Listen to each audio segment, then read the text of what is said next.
Hey there, Cheese Meisters, and welcome back to the Peach Pod. That would have been Hold On, You Feel a Little Stronger by Jamie Walters, which was playing during the Jamie Walters music video, playing over the opening credits as he drove from the pumpkin patch to the beach apartment. I am Jeff, and despite what Griffin tells you, I have the perfect body temperature at any elevation. Wow. Perfect. And joining me on the other end of the internet, my host. I'm Leslie, and I'm not Brenda. I will never be Brenda. Don't talk to me about Brenda. I knew that was coming. So you got to it. You got to I'm Not Brenda. How do you feel, as we're jumping way to the end, of Season 5, Episode 7, Who's Zoomin' Who, original air date, October 19th, 1994. How did you feel about I'm Not Brenda? I loved it. Like any time. It's so weird. It's like I've had these Pinterest memes are like little visions that I imagine Raven felt, except hers were horrifying and these are like delightful. So anytime I get to one, it's like level unlocked. Yeah. Also just the fact that like, oh thank God, Val is finally being truthful and having a moment of honesty. And we're like, oh shit, this is why these two could work, won't work, but could work. Yeah. How did you feel about Dylan's response? Do you mean hugging her or calling her out first on the Brenda thing? The response to I'm Not Brenda. Like the what's wrong with that response. Oh, the what's wrong with that? Oh, I mean, it made sense and it was good for him. So we needed two things here. We needed Val to finally completely let go of the mask with someone for a bit. Yeah. Anyone. We needed to see that the exhaustion that has to be and who she would let it down with. And then we also needed to see Dylan defrost a little bit. Like thaw amidst the icicle that he has been because of how much pain he is in. So it made sense. And yeah, I can't say more than it made sense because it's just, oh yeah, these two, she's doing what he did last season. Yeah. He glommed onto a ready-made family that had the slightest connection to him.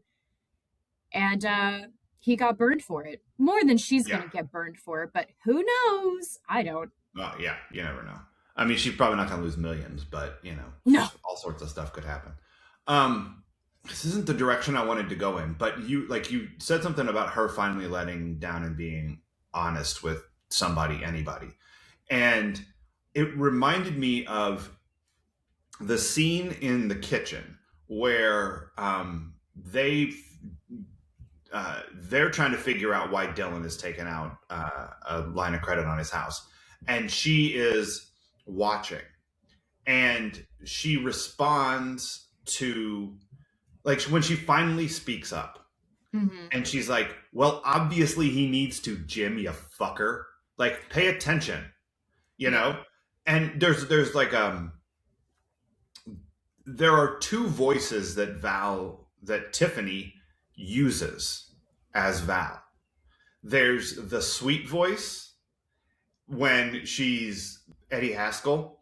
Yes. And there's the don't fuck with me voice because you don't know what I'm capable of.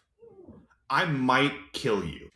Like this is me being the honest me, And she switches between that voice in that scene depending on who she's talking to and what message she's giving. It's a really interesting performance. A really good performance. I don't want to say interesting like I'm throwing shade at it. It's a really good performance because she is like that when she's like, well, obviously he needs to. That's like harsh Val. And then they're like, how do you know? And she's like, I'm sorry, I shouldn't have said anything. Right. She's like, Brent, he just needed someone to talk to, and I was there. and Valerie is acting both of those roles in that same scene, and the Walshes are so oblivious to they don't notice that she's doing this at all, and you're like, okay, no wonder no one in this room picked up on the fact that Dylan was broke, because you guys don't fucking pay attention to the people in the same room with you. They're all so oblivious. And I really didn't need Val to throw in the whole, oh, by the way, he also assaulted me fake line. I'm like, yeah. What is this for? What is this for? It is that protecting her, she can't possibly, even when Steve comes in at the end of the episode, she's like, it's not what it looks like, I'm not wearing pants. I know. Come on, Val. Jesus Christ. You know who she is? Who? You know who she's not, actually, is Taggart and Rosewood. Oh, yeah. She is not willing to fuck up a perfectly good super cop lie. She will stick with this lie even when it is on fire around her feet. And she's like, no, it's just a little airborne. It's still good. She doesn't care. Anyway, you were going to say something before I tagged her. No, I feel like she could have easily hidden in the backyard or done one of those, I'm going to slink under the table now and go crawl into a bush. Steve is still in his own world. She didn't have to come in, but I think maybe she was like, you know what? I'm bored again because I relinquished some secrets. Let's fuck shit up. No kidding. She could have hidden behind the motorcycle, which I'm sure is still out there being worked on. Yeah. She came out using the voice. It's not what it looks like. Yeah, of course. Yes, it is. We all know what it... Come on. Even David knows. Oh, David is so annoyed. Everyone's getting laid. I gotta deal with this shit again. You guys are exhausting. Do you I was have just handcuffed all night. Yeah. Come on. Amazing. Love what's happening to David this season. No notes. Oh, good. All right. By love what's happening with David this season, do you mean finding reasons to be shirtless because he's fucking cut now? It's so uncomfortable for me. I'm just like, why are you this jacked? Your bones. So you're not like sexy David now? You're still like little nerdy David, but now he doesn't have a shirt on? Look at them nips. Still, yeah, that's the thing. I'd be like, you're my brother. Get out. Right. No, David is sexified now. That's what he thinks. Well, that's what the audience thinks. All right, we're all over the place, but that's fine because this episode needs some talking about. So this episode, here's how it starts. We're back in the peach pod, back in the peach pit after dark. Even though it's not, it's just the peach pit, but they're calling it the after dark. And everything is fucking jamming. And Steve is wearing a tux for reasons, a white tux for reasons. And he's the only one dressed like that. It's weird. Okay. Look, if you want to avoid the fire marshal thinking you're the one in charge, don't be the only one wearing a tuxedo. Maybe. They think you're the maitre d' to the nightclub. By the way, where was Muntz with the smart drinks? I don't know. It makes me sad that he wasn't there. Maybe it's because Muntz saw the fire marshal and it's that's your problem. Leave. Yeah. Muntz is say, Steve, remember it was cops last week. Fire marshal this week. Deuces. So no Muntz. But the fire marshal comes in and busts Steve for being over capacity. And now there's a fine and it's going to be a problem.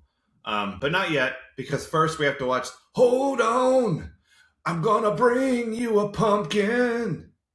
Or two pumpkins.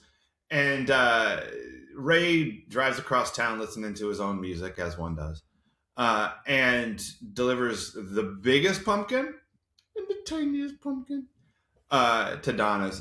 Look, that pumpkin was too big to get up the steps by one person. Yes. That's what I think. But here we are. Not too big to throw over the balcony, but you can get it up. Can't get it upstairs with one person, I don't think, but you can chuck it. What if one of our airmen died when that pumpkin fell? Just Yeah, if someone had been, like, what if David and Claire had been walking underneath, um, a, being once again someplace they have no business being, getting clonked by the pumpkin. And the other place they had no business being was they're in the peach pit, and Steve is like, Nat, look, we gotta we gotta jump on this thing. Like, I mean, first we gotta pay the fine. Obviously, I tried to bribe the guy; it didn't work. Um, I think I need to work on my bribing skills. But tried to bribe the fire marshal, didn't work. Now we got a fine to pay. But this is hot, hot, hot, hot, hot, hot. We're ready. We gotta expand. And you know what? Was his name Arun? I can't remember. They only said it in passing like once. But the guy who owns the rug store, he's been going out of business forever. I thought it was Put the old pizza in the cup guy out of business. Karoom? Naroom? You know what? I'm so not sorry. sure. They sort of smushed it when they said it, so, and I didn't put on closed captioning. So anyway, rug store guy. And they're like, well, why don't we just like build a nightclub in the rug store next door? Because people just do that. And Nat's like, well, it sounds like a great idea, but I don't have any money. And Valerie, who knows that Dylan is broke, suggests to everyone that they ask Dylan for the money. What the actual fuck, Val? I think Val was tired of telling this lie, and she's just trying to, either that or Val is a straight up, like, chaotic evil. I think it's that one. I mean, you said from the beginning she's a shit stirrer, and I think if she can keep the attention off of her and on other people's shit that they're hiding from each other, which, to be fair, Val, can I call you Val? Everyone else was completely oblivious, and clearly no one cared. But we'll get to that more in what this episode is really about. There's that, yeah. So they ask Dylan, hey, you want to come give us some money? But come to the rug store. And Dylan's like, but I want coffee. I need coffee. Valid. And they go how in did there. he drive? I don't know how you drive without. Anyway. That's a total. Well, I mean, if you don't have a coffee pot, if your day is built around buying coffee at the Peach Pit, then I guess you know how to drive at least that far without coffee.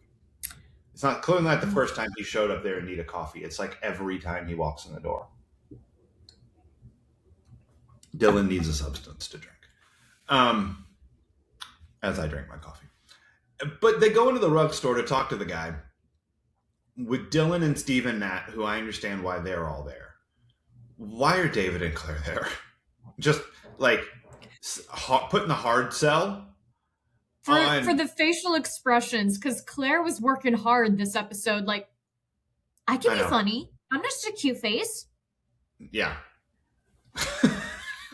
Seriously, girl, I was like, you have a job. I think they're going to keep you for a while. Relax. Although, then again, you got to show what you can do, because Jason Priestley clearly was showing off that he could do some comedy at times in other accents. So That's true. Wait till he plays the role of the jeweler later.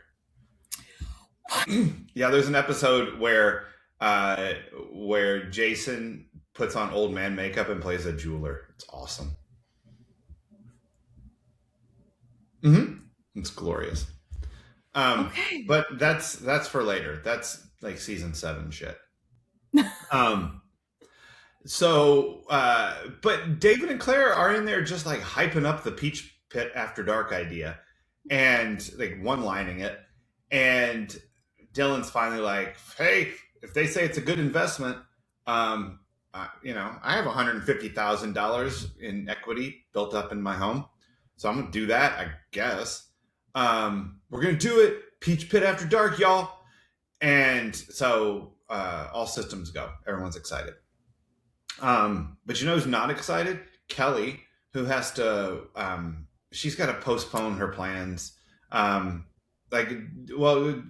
Ray brings over the pumpkins and is like, hey, I'll come back tonight and we'll carve them. And Kelly comes out and she's like, you're a poor. And then she walks back inside. And Ray's like, I don't think she likes me very much. And Donna's like, I don't know why you think that. But all of that was unspoken. And so he's going to come back later that night and they're going to carve some pumpkins. Maybe he might have to work. I don't know because Kelly doesn't like him. But Kelly's like, oh, can you call Andrea, sir not appearing in this episode, and let her know that change plans. I gotta watch Aaron because Jackie is gonna get her nails done or some shit. I don't fucking know. And I gotta watch the kid. And so she's gonna do that, and it's fine.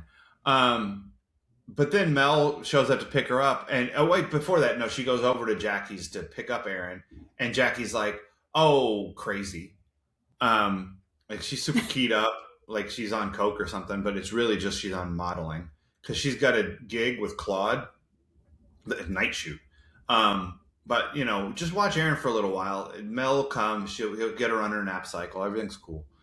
And Kelly's like, "Fine, whatever," halter top. And then she's watching Aaron, and Mel comes over to pick her up and is like, plot exposition. It's a mother-daughter fashion shoot. And Kelly's like, "The fuck? That was all terrible. Like when I was a kid. So don't do that to Aaron. And also, how come you didn't ask me? I'm having conflicting emotions. There's a lot going on here." And so she goes and takes Aaron to yell at Jackie, and then she says to stay and watch to make sure that everything's okay for Aaron because she does not trust Jackie to be a good mother, which is fair. And all of that goes straight downhill when the whole evening, because who is it? Somebody needs to catch a flight. And they're going to postpone Aaron shooting. Aaron does not look tired, but Kelly is like, "Aaron's sleepy." Yeah. I love the direction they gave this child because clearly she was probably just someone's kid on the set. But yeah, like, look how tired she is. Aaron looks to camera. I know. I'm so tired. Aaron is a very cute little kid. She's not much of an actor. No, she's not. I think at this point we have the Olsen twins, so Aaron, step up. I know. Like it's what I love about it is like she runs in and like to Jackie, and Jackie picks her up, and Aaron is clearly looking off camera at her mom, like or her whoever's there, and Jackie's like, "Where's Mel?" And she's like, "I don't know." It's so funny. And amazing. 100% Mr. Burns with Senior Spielbergo. Like they did 37 takes, and that was the best one. Like it's awesome. Yeah. But Aaron's getting a lot of cutaways to Aaron, just not having the emotions that they're saying she's having. Did you see her in the background at one point? She's just patting her cheeks like she's putting makeup on, and it's so cute. No, I didn't notice that. That's awesome. She's just... I love it. Yeah, Aaron is an adorable child. She is. And so that whole fucking thing devolves, and then Kelly goes over to see... Oh, fuck. I skipped a whole thing. All right. God bless. Jim comes home and is like, "Hey, Cindy wife, what's happening? You ready to go to Palm Springs or wherever we're going to go to fuck this weekend?" And Cindy's like, "I am." And the doctor says, when we fuck, hats off, baby. Like raw dogging. We can do it. Let's have a baby. And Jim's like, her body temperature really is good to go at any elevation. Any elevation, doesn't matter. And that's when Jim gets the facts that like alerts him to the fact that Dylan doesn't have any money, and they have a whole conversation in the kitchen where like they're all being dense, and Val's like, "Fuck off, like he's broke. Don't you guys know this?" I'm tired of being the only one who knew this. That's why I told Steve and Nat to ask him for money. And so Jim and Cindy are apparently trying to have a baby. But their trip got ruined because of Dylan's financial woes and the new fax trolla that's in the other room. And look, according to Grandpa Simpson, and I think he's right, the fax machine is nothing but a waffle iron attached to a telephone. But it works. So they got it. They get the waffles came through. And but now they didn't get to go on their trip. So no fucking for Jim and Cindy this weekend. Sad. And Kelly comes over. She's like, "You're home. I thought you were gonna be fucking. I thought I was gonna be fucking." And Cindy's like, "Ain't nobody fucking." And she didn't tell her why, because Kelly's like all upset. And Cindy's like, "You know what? Let's have some ice cream and reminisce about when I first met your mom. And let me point out some very real things that in the last 5 years, your mom went from being an active addict to full-on recovery to married, pregnant, divorced, raising a kid on her own. And she stayed sober the whole time. So, like, maybe Jackie's not the fuck up you think she is." Yeah. Now, those are all fair points. It's hard. I'm with Kelly. It's hard for me to give Jackie the benefit of the doubt. Just because I've seen what a fuck up all the parents in this show are. So, like, why would I assume that Jackie's got this shit figured out? Especially when Kelly goes to pick up Aaron and Jackie's all like, "Where's my eyeliner?" Yeah. You know, like, fucking calm down, Jackie. Jesus, this is not healthy for you. One day with Claude is bad for you. Worse than a whole year with Mel. I mean, but I kind of get it, because I understand the heightened emotions of, I finally have work. I need to do this right. I need to have everything ready and perfect so that I get more work after this, even though that's not always how it works. You know, you get something and then it's dead silent for who knows how long. Right. So I get that, but I don't have a child. Right. Yeah. I'm certainly not taking care of my dog alone. Right. So, like, yeah. So I don't know. But you know, it turns Kelly a little bit, and like, she does a little self-reflection. Those psychology books she's reading, helpful. You know, physician, heal thyself, as they say. And so she's like, "All right, I guess tell Brandon that I'm not gonna fuck him tonight. I'm gonna go talk to Jackie again." And Cindy's like, "All right, but now I gotta eat all this ice cream." So whatever, it's fine. And Kelly goes and tells Jackie, "You know, I'm kind of upset because, like, A, you did this, B, you didn't tell me about it, and C, you didn't ask me to be a part of it." And Jackie's like, "Fair, but in my defense, I didn't want to. Because I don't want them thinking I'm a grandma at 40. And fair. She's not wrong. Everybody who saw that was going to think that Kelly was Aaron's mom and that she was the grandma and that she looked good for being a grandma, but she's still a grandma. And so there's all that stuff going on. And the makeup lady, told Kelly, "Hey, you're hotter than your mom anyway. Like, don't even worry about it." So rude. How dare you? And then back at the beach apartment, Griffin shows up, fucking out of nowhere, because Claire doesn't know how to give anybody a message. And he's like, "Hey, I'm taking you on a date tonight, Donna." And Donna's like, "But I had plans with somebody else, and I can't tell you that because somebody else is a boy." And Claire is like, "What are you gonna do?" And David's just watching, you know, not being uncomfortable about it at all.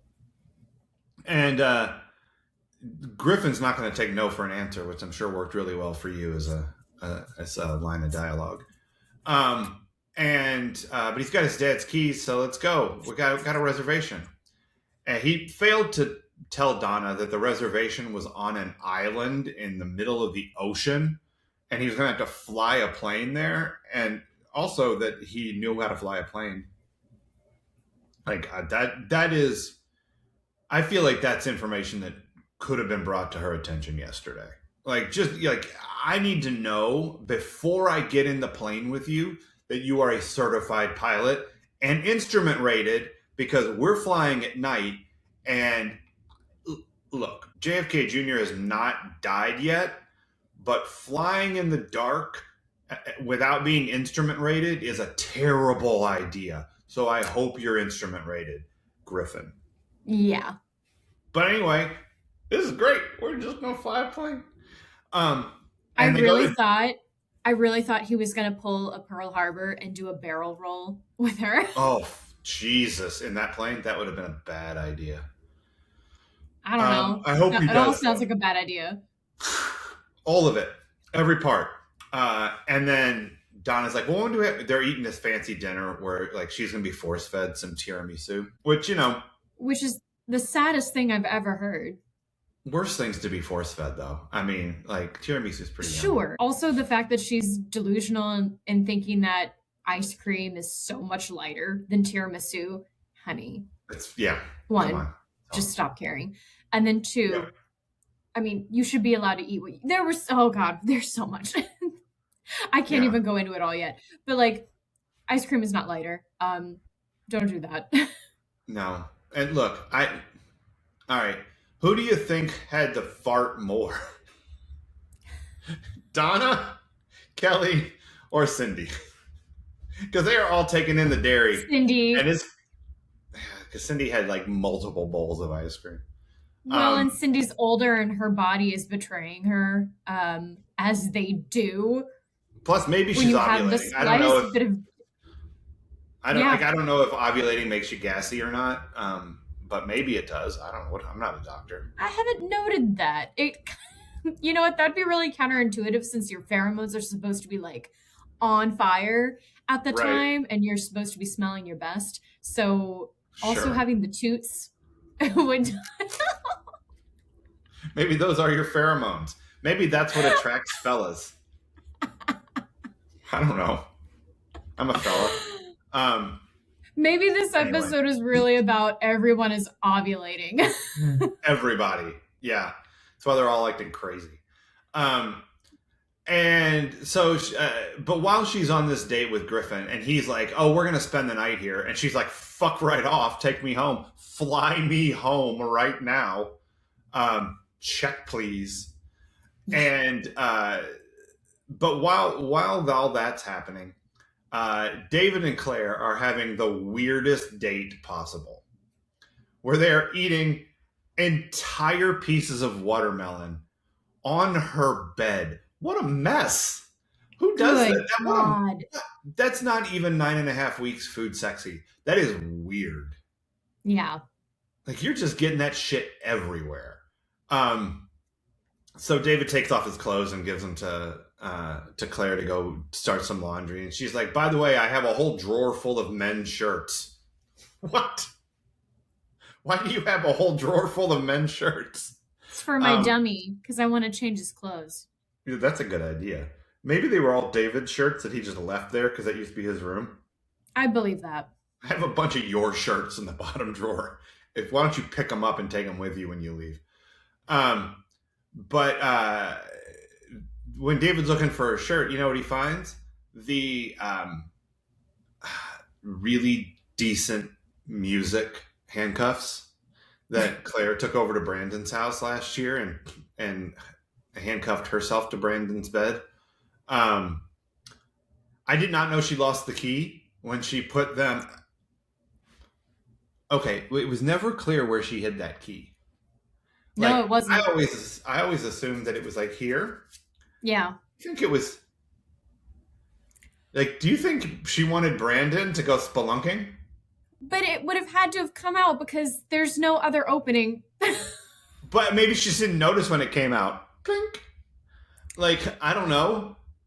Maybe could have gotten lost in the being forced out of the bed. Here's some things that don't make sense because if she lost the key, how did she get out? And then also, how did he get into those handcuffs if he doesn't have a key? Usually, like we had like play handcuffs when I was a kid, and Yeah. if you take the handcuff all the way through, Oh. it opens up. So you don't need the key to open them, but you can't take it all the way through if it's around your wrist. Uh-huh. It blocks. So you have to unlock it to open it that way.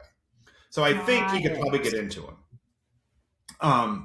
But yeah. David handcuffs himself to the bed, and Claire doesn't have any keys, and she's like, correctly, we're gonna have some fun. Yeah. We're gonna worry about the keys later, but right now we're gonna have a good time. Yeah. Until A. Milton Arnold rings the doorbell and cock blocks like a motherfucker, and Claire, we later find out, takes her dad to dinner and a double feature. The double feature was a bridge too far for me, where she's like, let's go. Like, we're just gonna leave David locked up in my bed for upwards of 6 hours. Like, Yeah, this is where I think she took the kink too far. Like, oh, I'll just let him sit there and wait and he'll be waiting for me. And it's like, no, no, you have to discuss this. Like, yeah. Or maybe giving Claire the benefit of the doubt, maybe she was like, I don't know how long it's going to take the locksmith to get there. I would like him to be gone before we come home. So I'm trying to stretch this thing out with my dad as long as possible. Maybe that's what was going on. Either way, David is still chained up in the bed when Donna comes home. amazing. And the two of them lay down in bed and have a little conversation, which I didn't know that that's where they were relationship wise, that they had gotten past it, but I guess that's where they are. And she's like, whatever, lamenting the Griffin situation. And that's when David tells her that Ray had come by earlier Hmm. and that Claire, like in the least tactful way possible, told him that Donna was on a date with another dude elsewhere. And that Ray should not stay there because she was planning to come inside and fuck, and he can't just sit in the living room while she's doing that because it's Yep. weird. If he wants to watch, that's something else, but he's got to pay $100. I don't know. It's like Bunny with the dude. Brant can't watch, or he's got to pay 100. So then Donna goes and finds that Ray has been Billy Corrigan, just smashing pumpkins left and right. And she's like, David, I can't stay anymore. I got to go talk to Ray. Bye. And he's like, but I'm good. Who's gonna let me out? Yeah, who's going to open the door? It's a really, really fair point. Um, Yes. like none of these women think, maybe I'll leave the door unlocked. They just, whatever. Um, but David gets out eventually, and Donna goes and apologizes to Ray, who apologizes to her for caring too much. Look, I'm really sorry that I broke those pumpkins all over your house, but it's just because I love you so much. Oh my Um, God. yeah. Bigger red flag, Griffin or Ray? Honestly, they both scared me this episode. They I they kind of they were think both on equal footing of red flag boys to be avoided. mm-hmm. Because both were really disturbing. Uh Yeah. really Donna's disturbing making some comments to great make. choices. Which, good to know that it doesn't matter, rich or poor. They can suck and be scary either way. Yeah, that's true. Um, but Griffin has a plane, so everybody likes him. I guess. I don't know, Kelly. And so next day, Steve and David are driving over, and Steve is correctly enjoying the David handcuffed to the bed story. Most Steve thing ever. And they're taking plans for the Peach Pit After Dark over to Dylan. And Dylan's like, guys, I haven't even had my coffee yet because clearly I don't have a coffee maker. And David sees Val and is like, fuck. And then Steve sees Val and punches Dylan right in the face. Which, to be honest, Dylan had coming since he Yeah. punched Steve in the face last year, when Steve was just catching strays for no reason. And that's what happens in this episode. So I forgot to ask if you threw up in your mouth or threw something. I'm assuming with Griffin and Ray, it was repeatedly. It was repeatedly with the whole like, I won't take no for an answer. Have I told you how beautiful you are? Mm-hmm. Have I? Yep. You know what? I'm sick. I'm gonna be. I have to stay in tonight. Yeah. I don't know what came over me. I guess it's because I care so much about you. Oh, you know what? I'm still sick. I need to get back in my car and drive back to the beach house, which will be this is cold night air. relocating. Oh my god. Yeah. Yeah, those were the main things. They were really disturbing. Yeah. Is these two dudes, I don't even know about it. All right, 40 minutes in, what was this episode really about? I think this is a repeated one, but we ignore red flags and those we like because people refuse to see the red flags of Val or Claire even. It's all getting, and granted, Claire's just being kinky, but she's being unsafely kinky. She's also like a terrible message taker. And message deliverer, by the way. No kidding. Yeah, she's not great. Babe, go fuck yourself. Yeah. And then the guys, like, Donna clearly sees that Griffin eventually is not a good guy, and not a good guy for her. Right. Not a good guy in general. Muntz is the only decent keg guy, and even then I have questions. Love Muntz. Smart drinks. But Ray says and does equally scary stuff, and Donna is unfazed. He does it on the mainland. Like, she can drive home, I guess. So, you know what? Kind of fair. There is the level of danger in being stuck with Griffin on an island at night is significantly higher than being in Ray's pumpkin patch. I will stipulate that. Because at least you can get in your car and go home. But yeah, not awesome.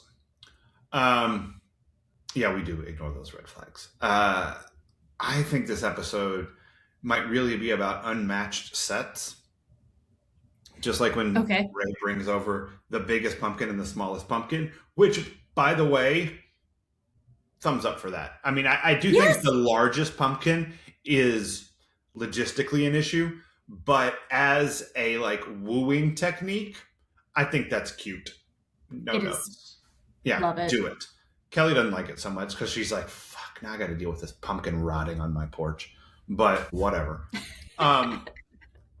Ray and Donna and Griffin, unmatched set. There's just all sorts of fuckery happening there between these three folks. Steve and Val and Dylan, unmatched set. The set is it doesn't go well. How about Jackie and Kelly and Aaron and Claude? Ooh, yeah, unmatched. Claude is not gonna stay. Claude don't give a fuck. No, he don't give a fuck. He's just like, darling. Yeah. And clearly Aaron is going to have a different experience with Jackie. Maybe. Actually, no. Even if Jackie ends up doing similar things with Aaron that she did with Kelly, it's still going to be different because, I mean, we both have siblings. We might have had varying parenting. Like, you and your brother might have had varying parenting between your parents. And Ashley and I might have had because I'm the youngest, she's the oldest. Things were a bit more relaxed. But at the same time, you still are having different reactions to your parents. So... Yeah. Mm-hmm. Which kind of leads me to something else I think this episode might really be about. Things that didn't work out well. Let's try those again. Yes. How about Claire's handcuffs? We tried that bit once before. It didn't work. Let's try it again. How about David trying to have sex in the beach apartment when his partner's parents interrupt? Yep. We did that once before. The only thing missing this time is Howard Stern. How about sharing a bathroom with someone who thought they could fix Dylan. Brandon been doing that shit for years, and he finds himself once again talking about Brandon across this his and hers. Yeah. How about Jackie modeling? Worked out real well before. Let's try that again. And in this episode, calling a locksmith. Tried it the first time, didn't work out so well. Let's try it again. Call a locksmith.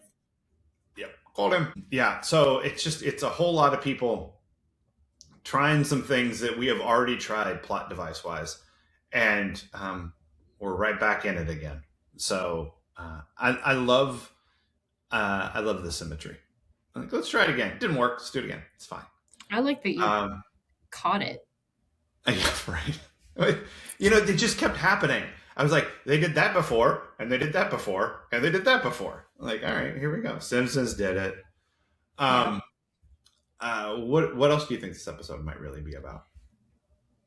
I think the writers forget that Luke is playing a kid. Because... Well, it's because he's 35.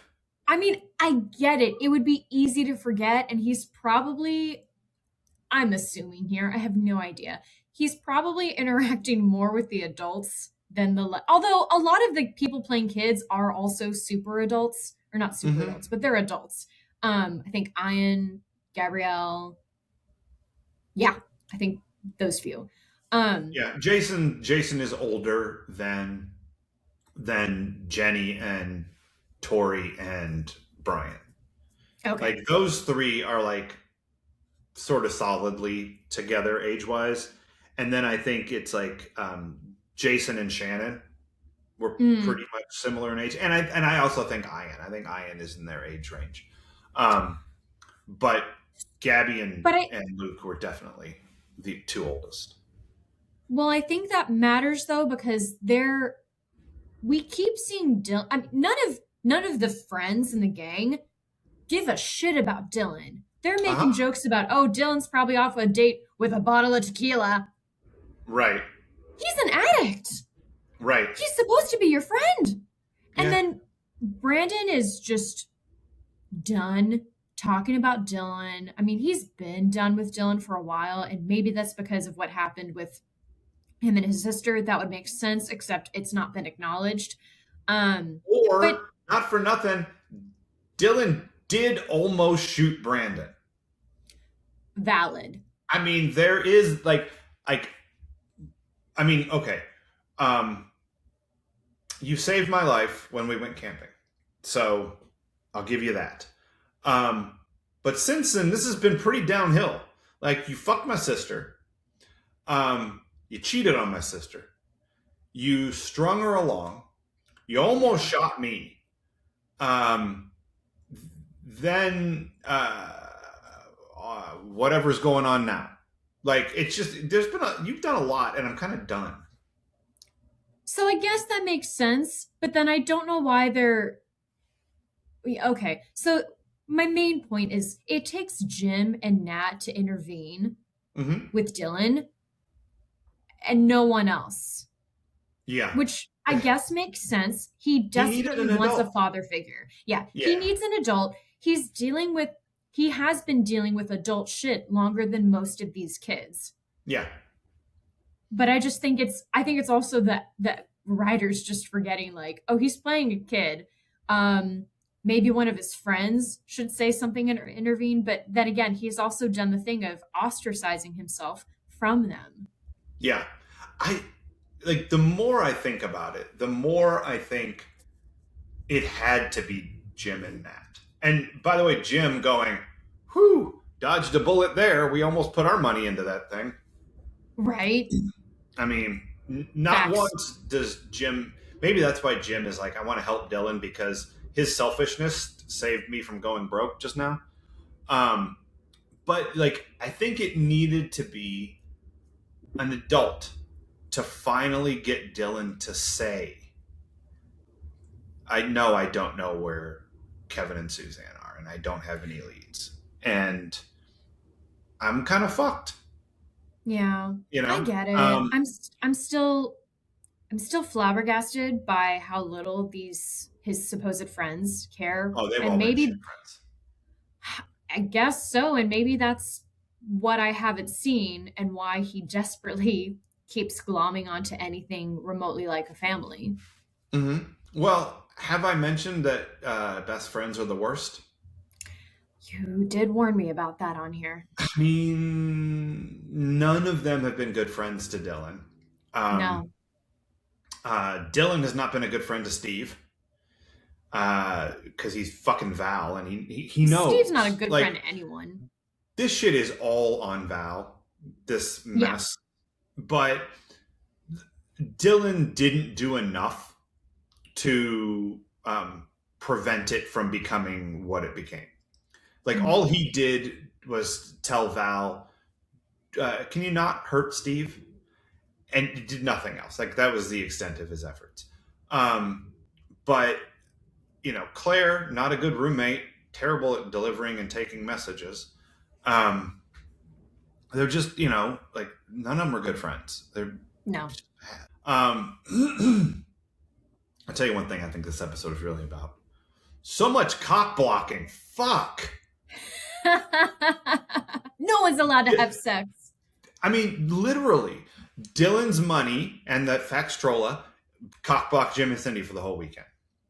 Donna cock blocks Griffin. Mm-hmm. Chancellor Arnold cock blocks David and Claire. Jackie and the Walshes combine to cock block Kelly and Brandon. And Val is doing nothing but cock blocking Steve. I mean, the number of people who failed to copulate this episode, it's like the entire call sheet. Yeah, pretty much. Yeah, like David and Claire, yeah, everybody. I mean, and Andrea No one got Cernata laid. fucking in this film. Like it's she's just out there not having sex with Jesse this week. So yeah, left and right cock blocking, crazy. I have a few more little things this episode is about. Women want sad boys, not rich boys. Val wants Dylan, not Steve. Right. And Donna wants Ray and not Griffin. Yeah. Like them sad boys. Yeah. That's true. Yeah. I mean, doesn't everyone want to love me now? I mean, Erin knew it too. She was like, because I'm sure the same could be said in reverse. Like, Brandon always wants to save the broken girl or, love the broken girl. And Kelly's definitely showing some signs again of like things getting activated. So she's probably going to have some stuff happen soon. Because her and Brandon have been smooth sailing. It's time for some waves. Yep.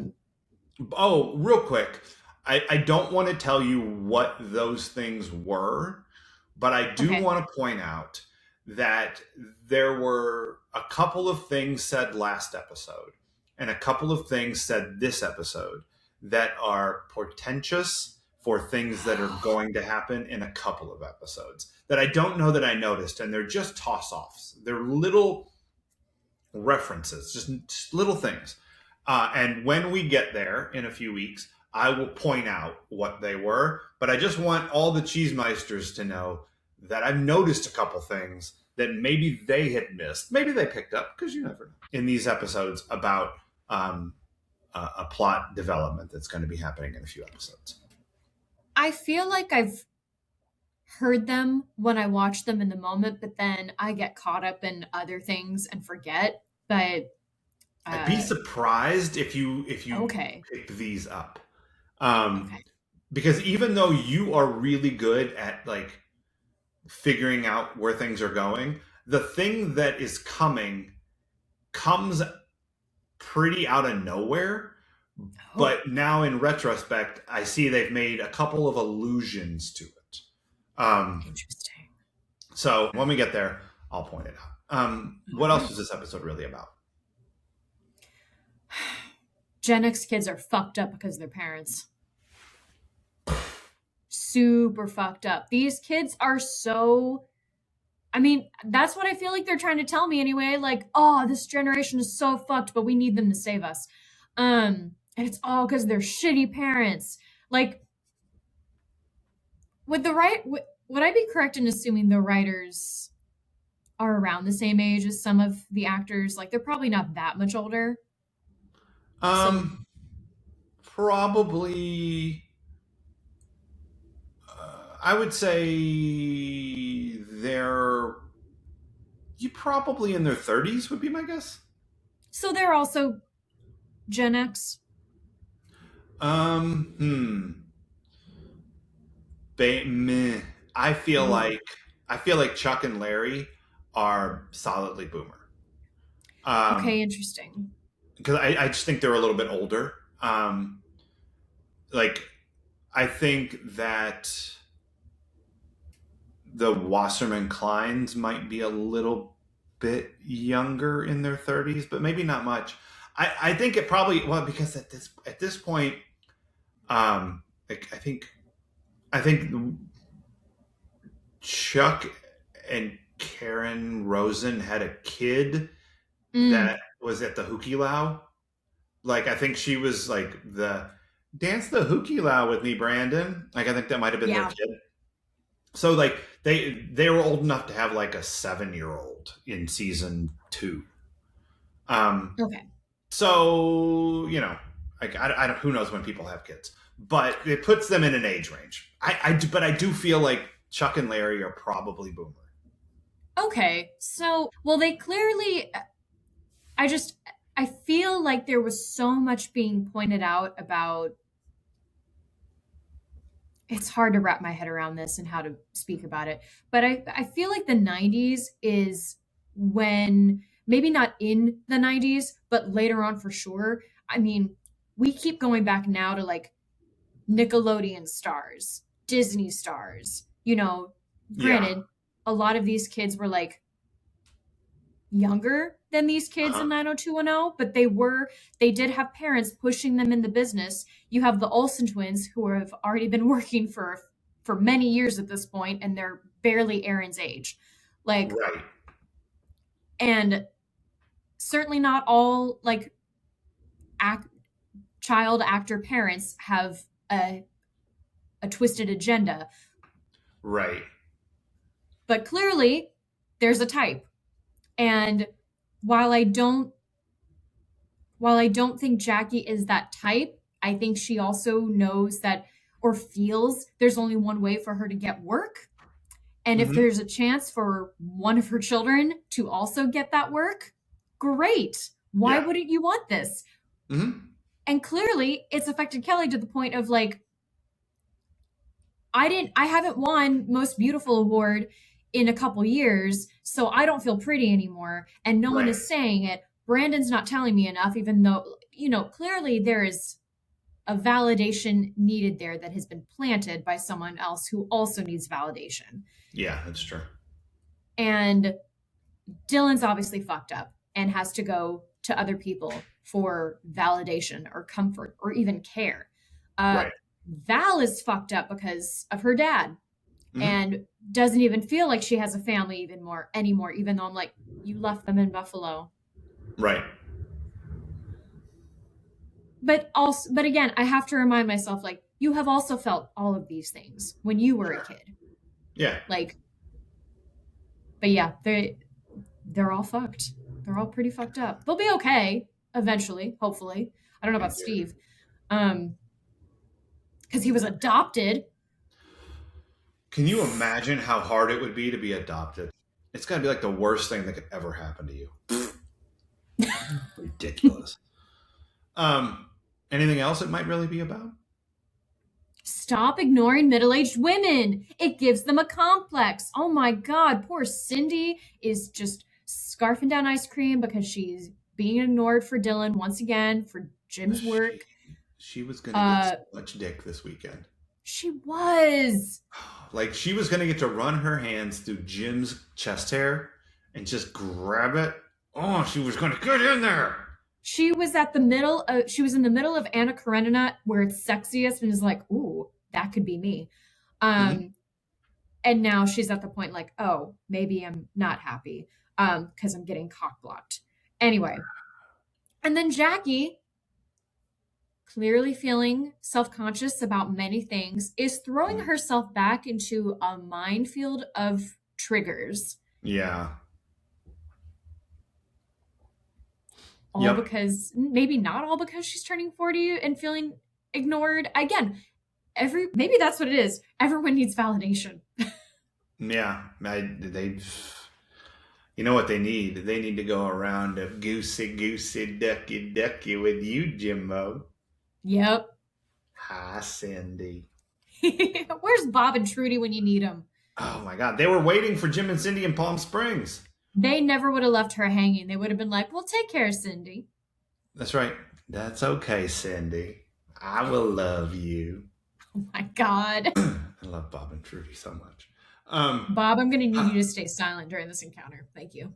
Chill out, Bob. I think we should probably need to check in on Val's trauma response. This week, Val started some shit, y'all. A lot of shit. Her trauma response made her, knowing that Dylan is broke, push Steve and Nat to ask him to fund the Peach Pit after dark. Either straight chaos agent or Val really wants to get involved in the nightclub business. It's hard to say. But that would also be a trauma response. Her trauma response made her tell the Walshes about Dylan. It made her continue to lie to Brandon and Steve about Dylan and the whole Steve situation. And Val's most honest trauma response: I'm not Brenda. I could never be Brenda. Don't talk to me about Brenda. Yeah. What's wrong with that? Like, I kind of love that scene. Oh, yeah.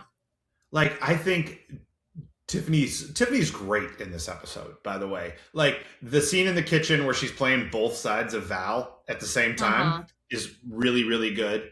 And that scene with Dylan is so good because it, like, you have seen her do all of this shit that is exactly what Dylan accuses her of. You know, like instant family, Brenda's room, Brenda's box of shit, her notes from psych class or whatever, Brenda's ex-boyfriend, like just being the brunette, you know, like she is Brenda-ing. Yes. We've watched it. And I think it's also the writers need to point out that, yeah, we know. Like we're kind of doing that. We understand. It's not laziness. It's on purpose. And then for her response to that to be, well, what's wrong with me wanting an instant family? My life is fucked. Like, you wanted a family last year and see where it got you, but you had the same desire that I had. What's wrong with me getting this thing that I need? And it's really like, nice job, Tiffany. You know, and I'm not just saying that because we ordered our kids chicken nuggets at the same place. What? I told you about that when I met her. I forgot. Yeah, there's a I can't remember what it's called. There's a food court in downtown LA, and we went there to get food, and I saw her and her husband and her son. I don't think her daughter was with her. I didn't see her.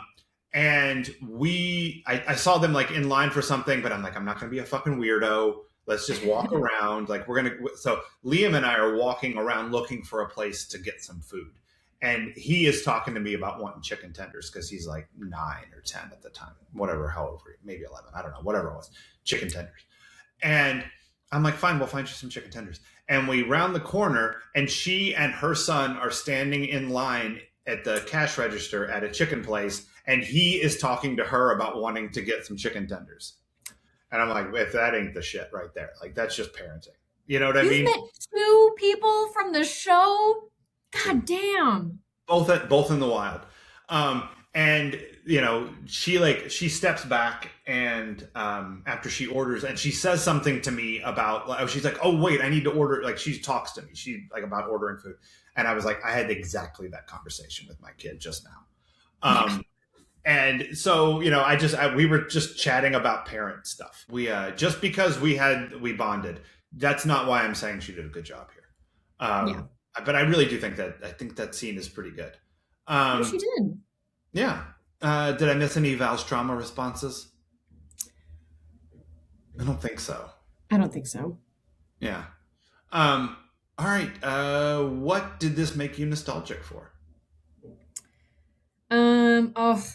When Erin was playing with Barbies, she had the exact same Barbie case that I had. Ooh. And I was just transported, like, oh my God, those cases were awesome. And like, you fill them up with all their clothes. Nice. Love those. That's awesome. Yeah. I don't really have anything this episode. Like, there wasn't anything that struck me as like a thing to be nostalgic about. Other than, I guess, meeting Tiffany and talking about chicken tenders. So I guess that's awesome. And you're just playing it cool, like, no big deal. It's just you from my favorite show growing up. Yeah. I did tell her that we were in town and we were going to see 90210 things. And she was like, is that a thing? And I'm like, it is when you're my age, I guess. I'm sorry. I love when celebrities are all like, oh, really? People do these things? Like, yes, you fucking know it because you've probably done that shit too for something else. Yeah, I don't know. I think there's a part of her that doesn't love that she was on this show. Like, she doesn't love her experience. Maybe doesn't love the crazy that the character ended up, portraying. And, I don't know. She has talked about how like the girls were not the easiest on her when she joined the cast. Jesus, even then, I knew they had falling outs, but like even when my God, they started, but then she became really good friends with Jenny, and now they don't talk. I guess they had a falling out, which like neither one of them really talks about a lot, but it's definitely there, which is kind of a shame. So whatever. Happened on Boy Meets World too. Copycats. What? Everybody's copying 90210. That's how it goes. All right. Who is your Steve Sanders Memorial worst person of the episode? It's Griffin. It's pretty rough. Yeah. And like, I'm pretty sure we're done with you. So yeah, I'm giving it to you now before I lose the opportunity to punish you for saying, I simply will not take no as an answer. Yeah. By the way, have I said how beautiful you look tonight? Get the fuck out. Yeah. Oh God, I'm sick. It's coming out of everywhere. I'm sick. I can't go out. Right. We're not done with Griffin. He's damn it. We have some more Griffin. I'm going to go with Val. I knew it. Because like no one made her push Steve and Nat to ask Dylan for more money. That she stirred that pot all on her own. She kept lying about being with Dylan, even up to the moment where she is caught without pants on in his house wearing his shirt. And she's like, I just came over and my clothes fell off, and then Dylan's clothes fell on. Yeah. That's not what it looks like. No, I get it. I was thinking about Val too, but I figured you would give it to her. So yeah, yeah, no, but Griffin sucks. Straight up sucks. Yeah. All right. So we did it. We did it. So join us here on Friday, Cheesemeisters, when we watch. We have not yet decided. I don't have any strong pull one way or the other for anything, so we'll chat about it offline and make a choice. But then join us here next week when we watch season 5, episode 8, Things That Go Bang in the Night. Oh no! You never know. Dylan's gun is back. You never know. There's some things going on. It's Halloween next week, so. Maybe that's what it's a reference to. Someone's going to get assaulted. Ugh. They did that on Halloween once, but they go back to the well. So hard to say. Put people in sexy costumes. You never know what's going to happen.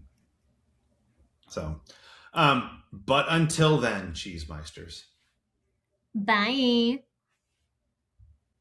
Bye.